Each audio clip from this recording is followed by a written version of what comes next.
తెలుగు చిత్ర పరిశ్రమలో 1971 సంవత్సరానికి ఒక ప్రత్యేకత ఉంది. అంతకుముందు ఎన్నడూ లేని విధంగా అత్యధిక సంఖ్యలో అంటే 85 చిత్రాలు విడుదలయ్యి సరికొత్త రికార్డు నెలకొల్పాయి. హిందీ చిత్రాలను మినహాయిస్తే మరే ఇతర భాషలోనూ ఇన్ని చిత్రాలు విడుదల కాలేదు. దీంతో తెలుగు చిత్ర పరిశ్రమ హిందీ పరిశ్రమతో పోటీపడిందనే చెప్పాలి.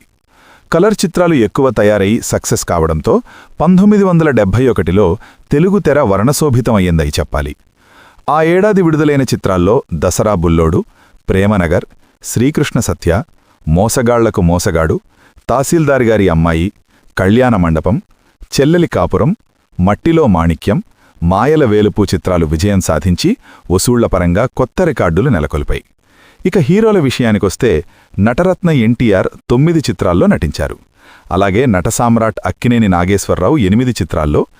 ఈ వీడియోలో మరిన్ని వివరాలు తెలుసుకోవాలంటే పూర్తి వీడియో కోసం క్రింద వీడియో బటన్ లేక ఛానల్ సింబల్పై క్లిక్ చేయండి. ధన్యవాదాలు.